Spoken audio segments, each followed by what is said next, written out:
But when you're surrounded by people who don't really know how to help you, they don't really have the best advice, and you don't know people who do, you feel stuck, you feel trapped. Like, how do I actually better my life when no one else around me knows how to do that themselves?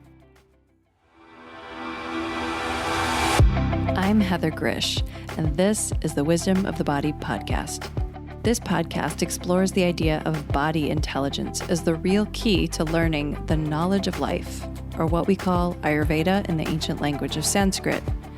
We do that by connecting with today's creative leaders and experts who will help you listen to your body, trust your gut, and live in deeper harmony with nature. Come join me as we unlock the golden door to clear, direct perception and become very deep listeners. You can find the Wisdom of the Body podcast on Apple, Spotify, and Stitcher.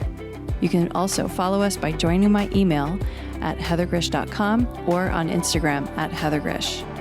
I know you're going to love this podcast, so take a second right now to subscribe.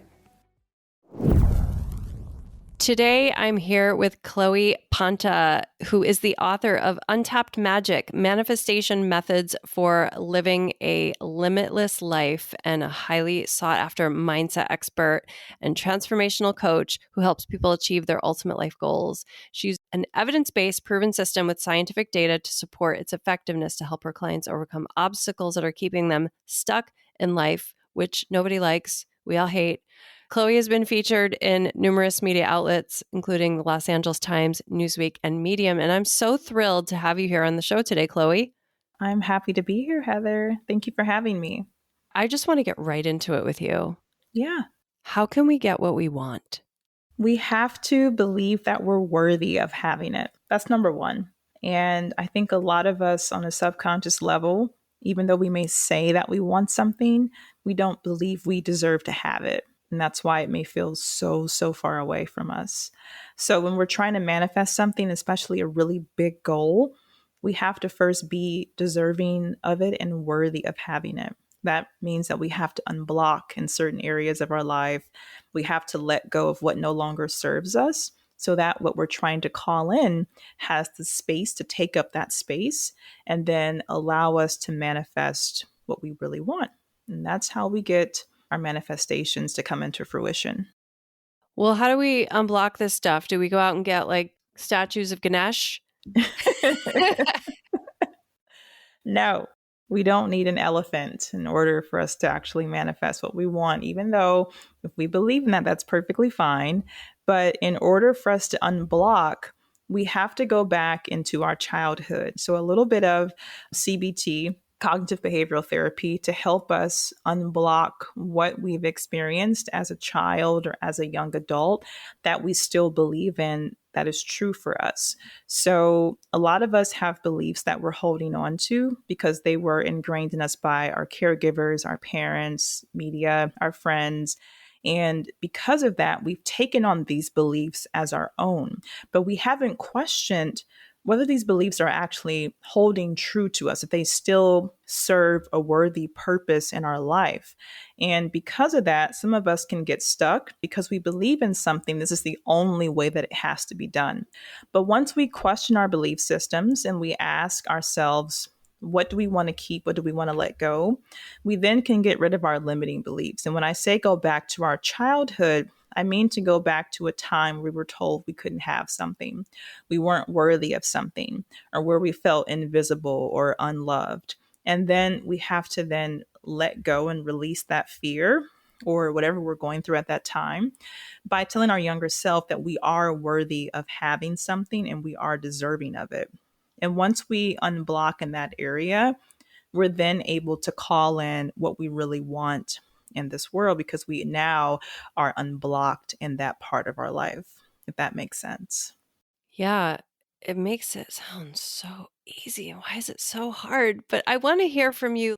I don't know a ton about your background, just a little bit, that you grew up in Detroit, that I was reading your bio and I didn't come from like a financially privileged background myself. It sounds like I'd love to hear a little bit about your story because to me, like a person who's come from very difficult circumstances has discovered who's like changed their life a lot has discovered something along the way. And I just want to hear your story and let you share that with people.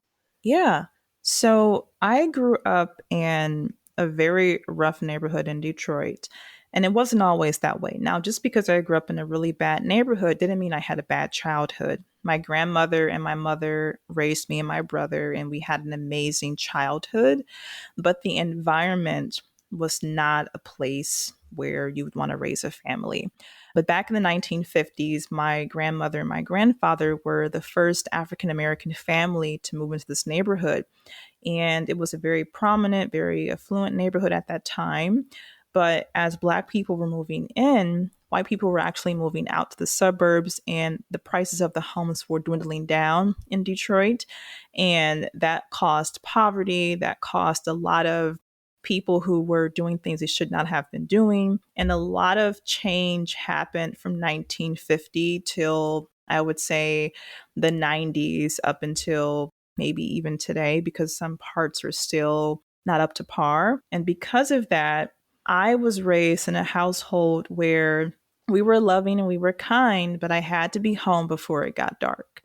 And as a child, you wonder, well, why do we go shopping in the suburbs where it's beautiful, it's nice, it's affluent, but we have to come back home?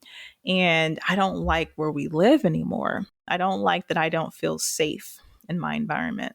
My brother, at a young age, he was 17 and he was actually robbed and shot literally a few houses down from where we lived because of him just walking through the neighborhood, just, going home. And at that time, I'm like, you know what? I don't want to be here anymore. So as a teenager, I always sought out that once I was in school, I would leave Detroit. Like I just wanted to get out. I wanted to get out of that city. I wanted to get out of that environment and make a better life for myself.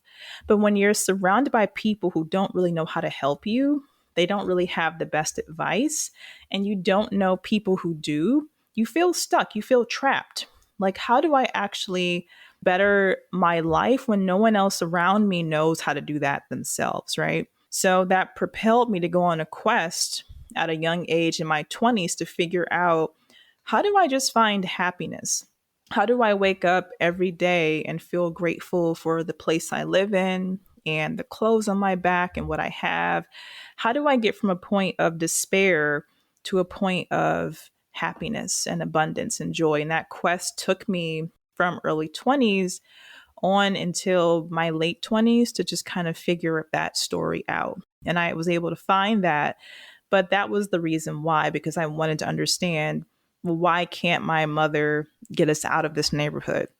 Or why can't my grandmother sell this house and we go somewhere else? But when this is your home that you built from the 1950s on up, you don't want to let that go. There's pride in that. But there's also a place where you don't know if you actually can achieve something better, right? So I come from a family where the women had to take care of everything. And sometimes you're just exhausted and you're like, I did the best that I could.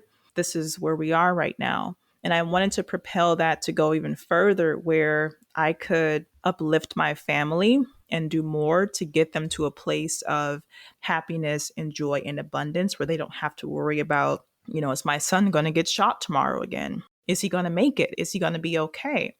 And my brother was very blessed and lucky that he lived and didn't have any damage done. But there are so many other stories of people that we knew, kids our age or younger, that did not make it. And because I witnessed that and that was a part of my life, I knew that I never wanted to have to go through that ever again. So my entire 20s were just to get me out of that neighborhood and then help my family to also uplift their lives as well. Wow, that is incredible. And thank you so much for sharing. My mom grew up in a neighborhood where there was a lot of mafia. And, she would drive us through this neighborhood in Providence and say, like, oh, with her and her brother, I'd have my uncle in the car too. And she'd be like, remember that spot? That's where so and so got gunned down, and I was like, how do people live? Because I grew up in the suburbs at that point. My grandfather, my mom's dad had bought a house and then rent another rental house or whatever. And they were able to get out to the suburbs or whatever. So I didn't know that kind of life, and then hearing my mom talk about it, I see a lot of how it shaped her and the things that I don't know that my mom, for example, sorry to talk about you, Mom. I don't know that she's done the kind of work that you've done, to be perfectly honest, about how to really change your life to this degree. Because what I'm hearing you say, and is that when we're in something and we're in it with a bunch of other people who are experiencing the same thing, we're all in it together. And how can we expect somebody who's struggling from the same problem to help us?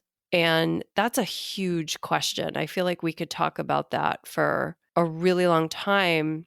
And it reminds me of when I was in Ayurveda school, and my teacher used to say that when we were helping to heal someone, he would say, they're in the hole, don't get in the hole with them.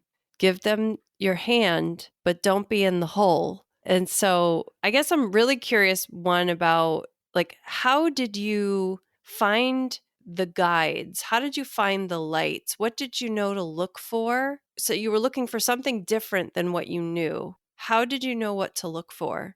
I didn't know what to look for. And I grew up in a Christian household. So we went to church every other Sunday. I mean, we were regular church going people. And I would ask the pastors from different organizations, hey, how can I really cultivate in happiness? Or why is it that whenever someone comes in here on a Sunday, they're happy, everything's going perfect in their lives, but then throughout the week, something happens or tragedy strikes and they find themselves stuck, but they don't know how to get out of it. Why is that? Why are they not applying what you're teaching them to their lives? Or what's happening where they continue to dwindle down this spiral with no way out? And that seemed to be the pattern for most people that I knew.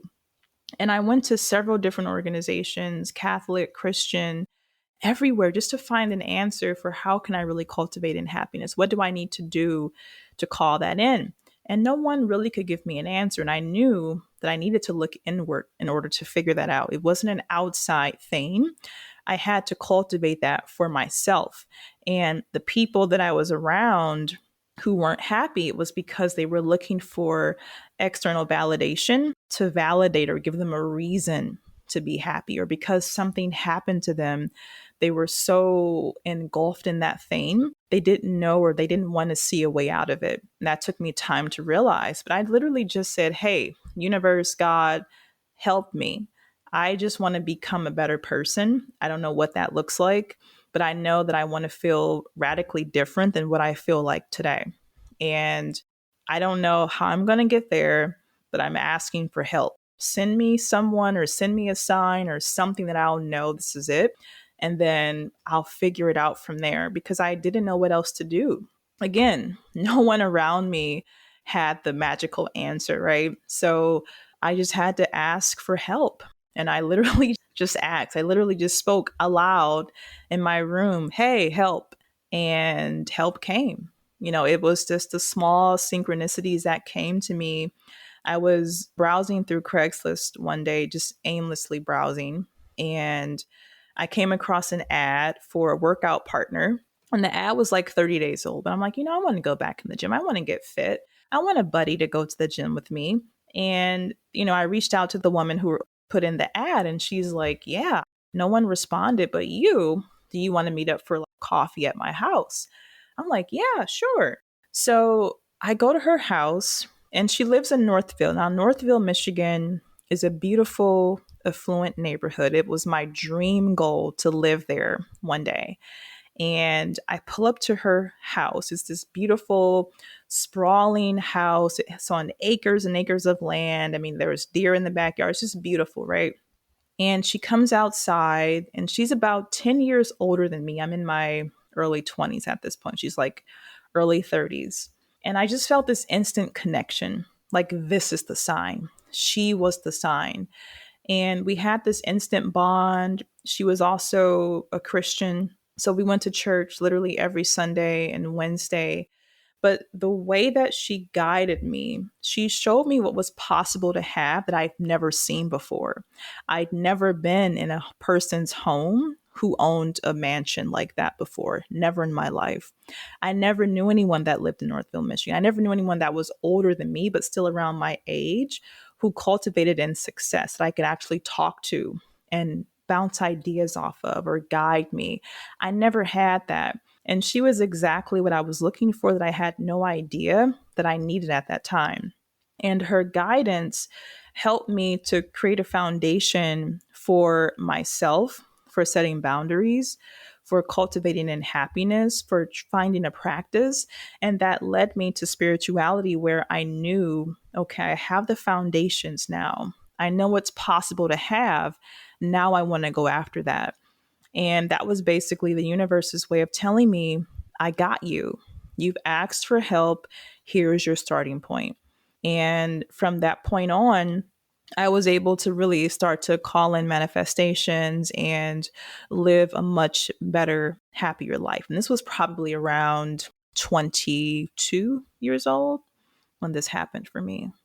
Wow, that's just such a great story. And I guess when I reflect back on my life is very different than my parents' life in like so many ways, where, you know, the kinds of jobs we had, the kind of place we live. My sister and I both have graduate degrees. My parents didn't go to college, like just very different, you know, lives. And I always think about there were like these people that showed up as little stepping stones for me to get to the next place where I could learn from them. In all these teachers came or guides in like different forms in unexpected places sometimes, oftentimes a boss at work even, you know, for me. And then it turned into more like spiritual teachers. And because I got in the whole yoga world, I don't know if you went into the yoga world as well.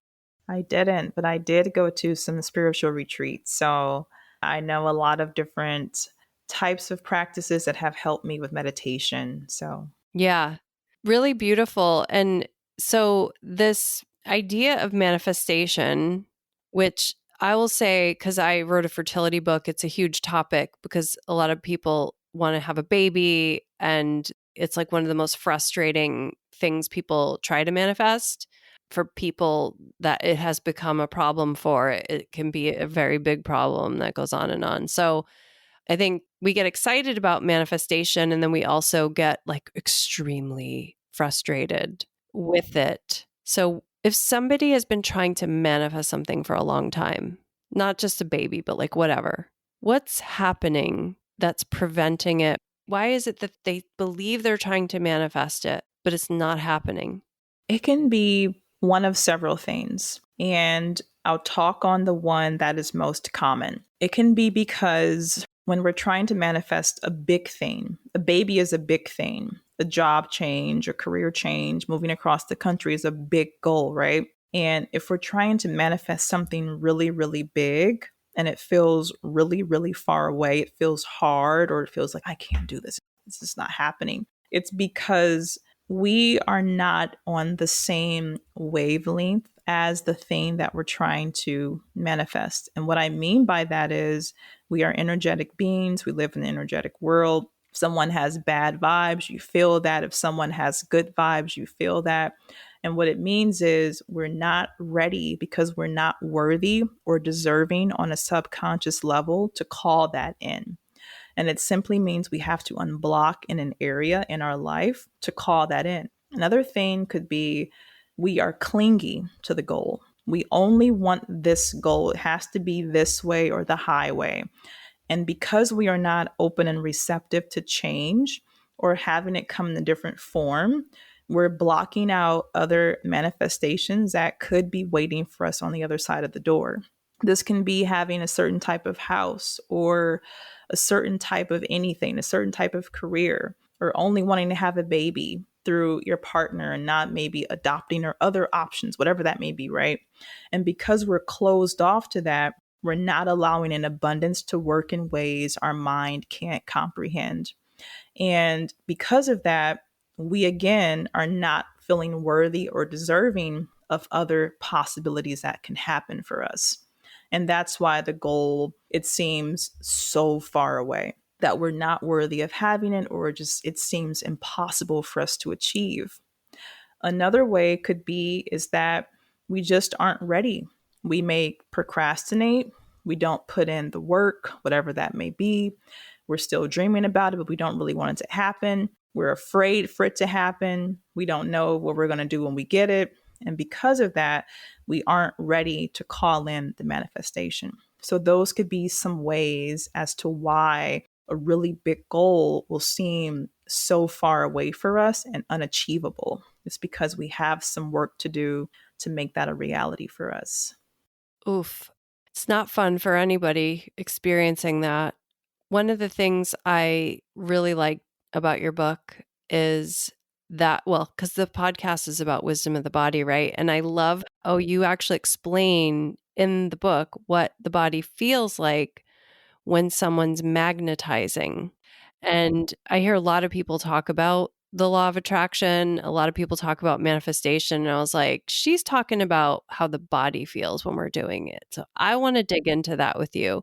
Can you describe for the audience what the body feels like when we're magnetizing? When we're manifesting something, when we're attracting something to us, the body feels at ease, there's flow. You might feel butterflies or a warming feeling in your core. You feel happy. You feel excited for something new. It just feels right. Everything just feels right. It's clicking. When you're not manifesting, when you're pushing things away, it's going to feel hard. You're going to feel stressed. You're going to feel like you have to make a decision right away, that there's urgency to it. You're going to feel out of whack. You're going to feel something in your core that doesn't feel right. Like there's a disconnection between you and your body. So those are the differences between when you're trying to magnetize something and when you're actually pushing your goals away from you. But always know, and I tell this to my clients, when you're manifesting, it should always feel easy. It should flow. It should never feel urgent. It should never feel as if you have to make a decision right now, today, because it's never going to come that way. It's going to be easy for you. It's going to flow into your life. You're going to feel warm and you're going to feel as if everything is right on time for you. If you have that feeling, then you're actually attracting to you what you want. And when you feel the feeling of what it will feel like to have that thing, you're bringing what you want to you closer. So you're saying to yourself, I can imagine me having, whatever I want. And I'm going to feel what it's going to feel like to actually have that in my life. How would it feel to have your brand new baby or your brand new home or your brand new career? What does it feel like? What are you going to do? How do you act? How do you behave? And once we actually feel that, we're telling the universe, this is how I want to feel. I want you to bring me more of this feeling in my life so that way I can actually attract this and have more abundance because I want to have this kind of feeling. When we feel sad or angry or envious, those are low energetics, and they're only going to bring more of those low energetic thoughts and feelings and emotions because we're on a lower energetic wavelength. But love and light and abundance and ease and flow are at a much higher wavelength. And when they are aligned with us, that's when we actually can start to bring in more of that. That's how we actually magnetize our dream life, is by feeling. Yeah. Is it that these lower level responses or feelings to whatever it is that we're envisioning, manifesting, that they're coming from a space of inertia and rather than excitement? Because in some ways there is will involved, right? There's some will involved in manifestation. It's not like we do nothing, right? We do something. Although I can't say I'm a manifestation expert. I don't consider myself one. I don't sell myself as that. I would trust your instincts on this more since you've spent more time, really studying this process.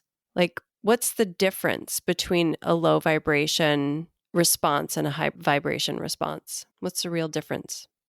A low vibration response is when we feel frustration, and that can be coming from anger. That can be coming from guilt. That can be coming from we don't feel worthy or deserving of something. It can be coming from jealousy or envy. And those responses, we feel low. We don't feel good. We feel unhappy. People around us, they can feel our energy. So they know when something's off with us. They want to move away because we're not at our best selves. And what happens is if we don't get out of that, we're only going to attract more of those types of emotions and situations and people.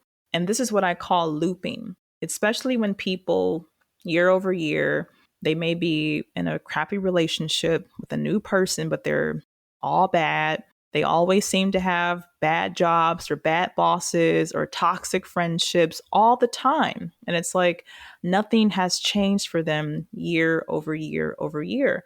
And it means that because they are mostly operating at a low vibe level, meaning they mostly think about negative thoughts, they don't think about anything positive, they're doing things I've mentioned before, they only hang around people who also feel that way, they're going to continue to loop those scenarios because they don't know how to raise their vibe and keep it raised consistently.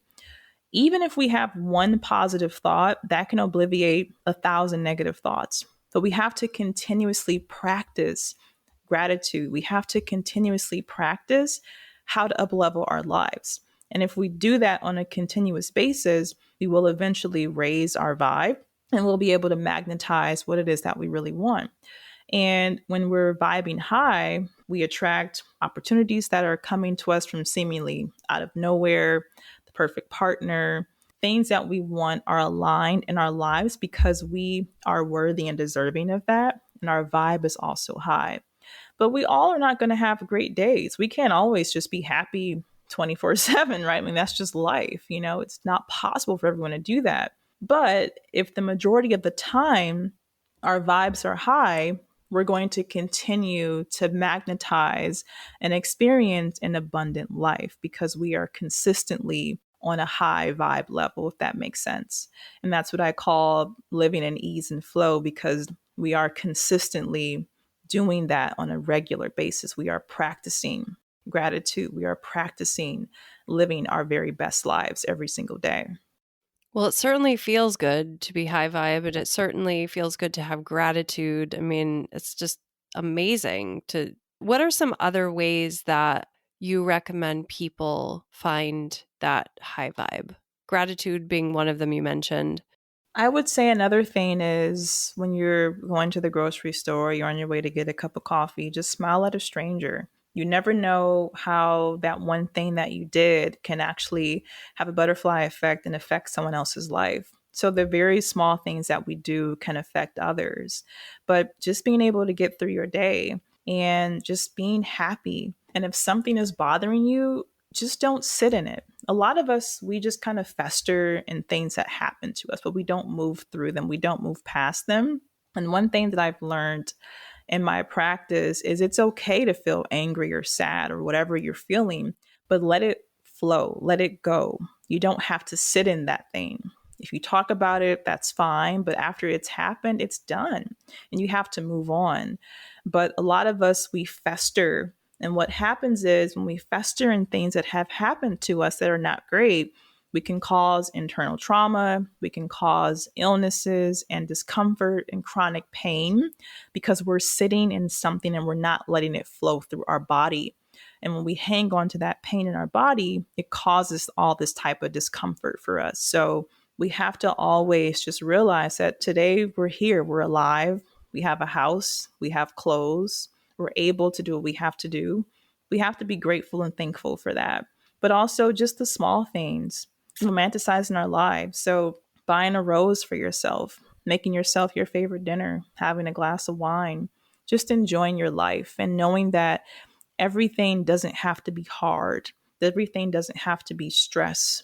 Everything can be easy. It can flow through and we can actually call in our manifestation. We actually want to flow with how our life is going. This is so important for everyone to think about because I think everyone comes out of their youth, even if they didn't have a quote unquote traumatic background from someone else's perspective, everybody seems to come out with something that colors their ability to see the present. And You were talking about that earlier, I think, and, talking about essentially our programming and how we got to where we are.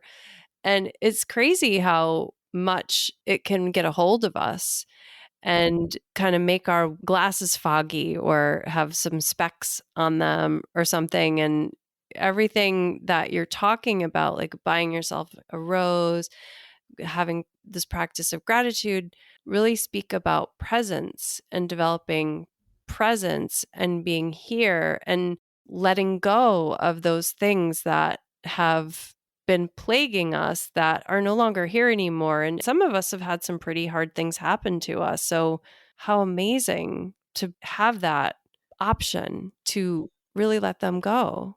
It can be hard. I mean, it isn't easy just to one day wake up and radically be different, right? And have a consistent practice with that.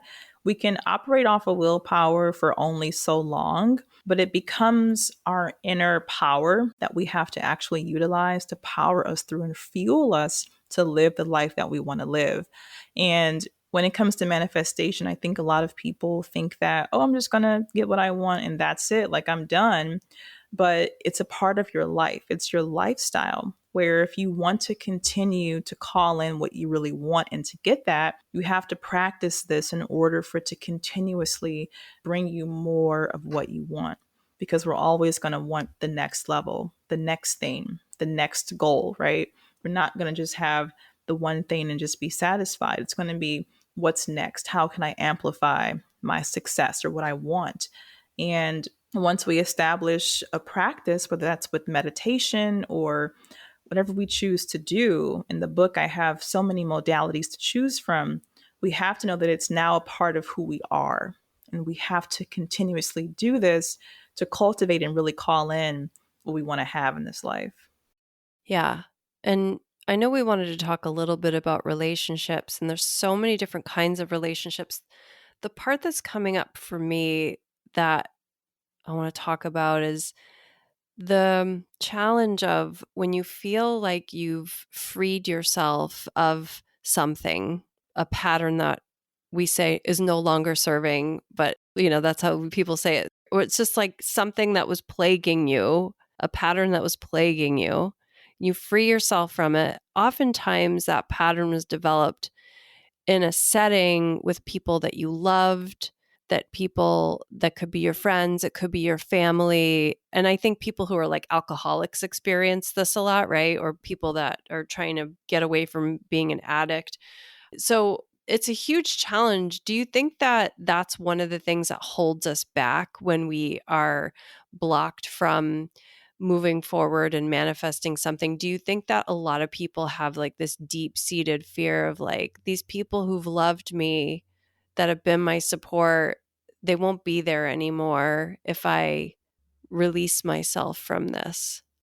That's a really good question. And it depends on everyone because everyone is different. What may work for someone else may not work for another person because they may have other deeply rooted issues. But I think when we're trying to unblock, most of the time it's because someone has done something to us or they told us something that for us, we took it as our truth. And because it was told to us or was done to us or we saw it, time and time and time again, our subconscious took that as our truth. Like, oh, this is happening to you all the time, and you want to believe this? Okay, this is going to be your truth now.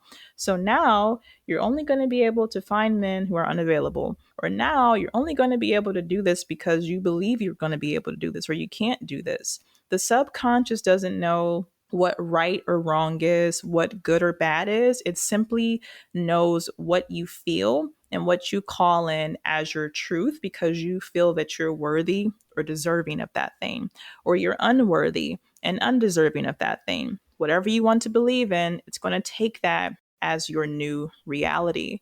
And for some of us, when we're trying to uplevel our lives, because we've gone through trauma, whether we had an alcoholic parent or ourselves were trying to overcome an addiction and we feel stuck, we feel that if we up level our lives, we're letting go of the past. And that also can include those who have hurt us. But because someone has hurt us doesn't mean that we aren't able to still have a place for them in our lives, especially if they're a parent or a sibling. or someone very close to us, but we have to set clear boundaries.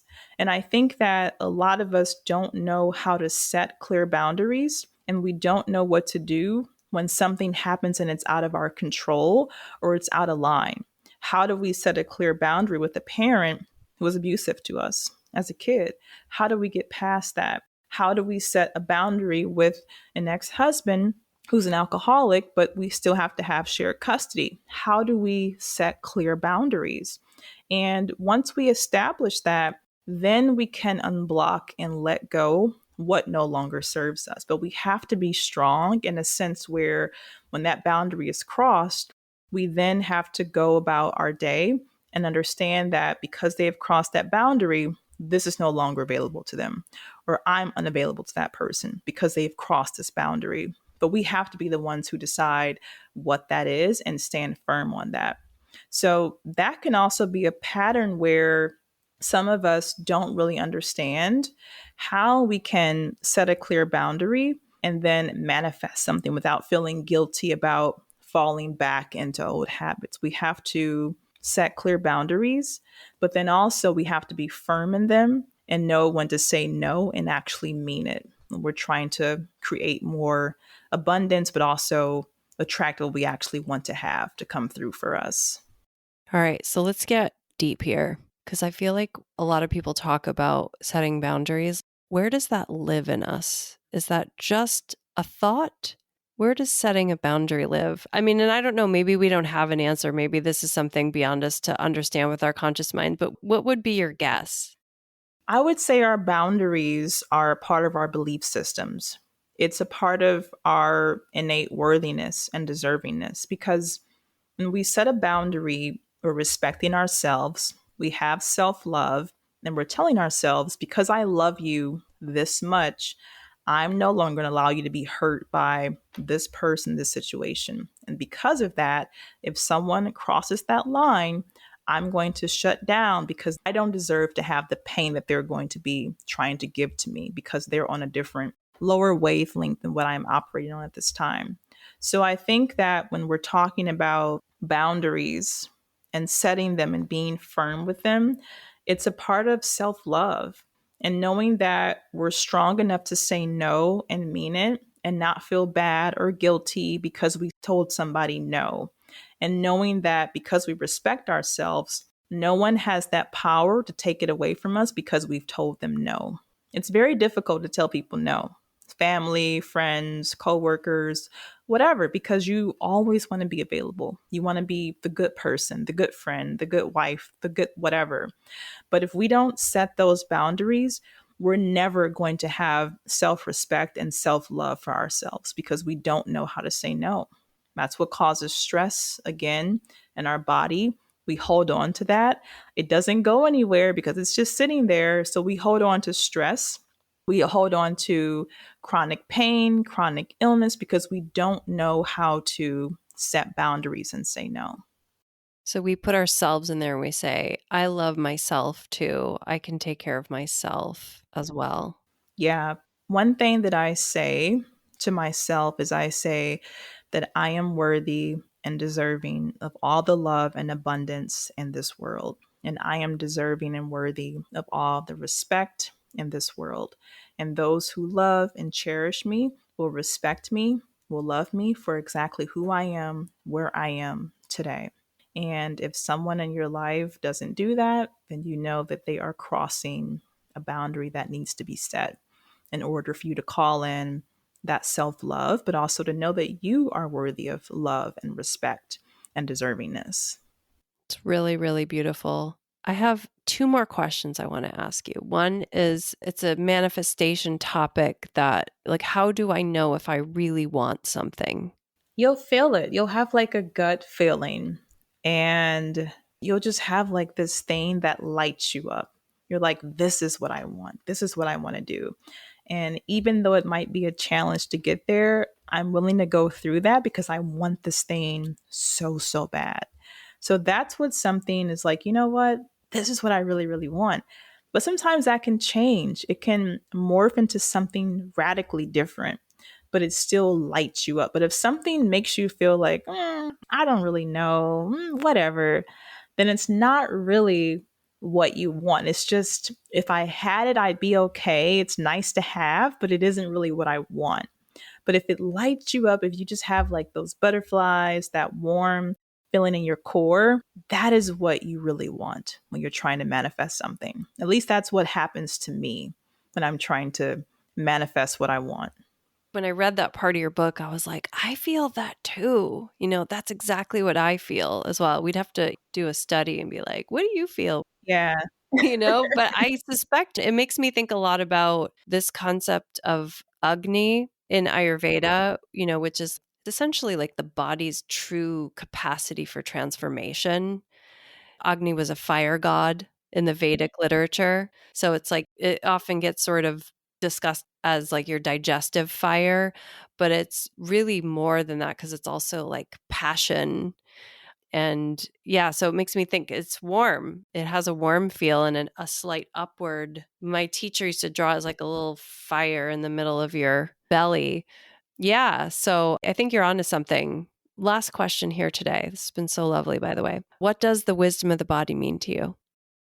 The wisdom of the body means that I have the power to create my own limitless life if I just listen to my body. And if I take the time to heal my body, to nourish it, to provide it with self love, self care, and to know that this body and I are one, and that I'm happy that I'm able to use it as a vessel to bring in what I want in this world. And that's what it means to me. I'm able to get what I want, I'm able to do what I want with my strong body. And I'm grateful for my body and how I've been able to create with what I have, with my mind, with my heart, my soul. And the wisdom of the body to me is something that I cherish, and I know that it will bring me what I want in this world. She's grateful for it. I'm grateful for it too. And I'm grateful that you were here today to talk about this. I loved our conversation. I hope the audience has as well. And I would love for you to tell them how to get in touch with you. The audience can find me at chloepanta.co. I'm also on Instagram at Chloe Panta. Wonderful. Thank you so much for being here and sharing your experience with us. It's been so fun. It's been my pleasure, Heather. Thank you. And good luck with your book. Thank you. If you are embarking on a fertility journey and are ready to have your mind blown about what your body is really capable of and how it's impacted by the environment, then check out my book, The Ayurvedic Guide to Fertility.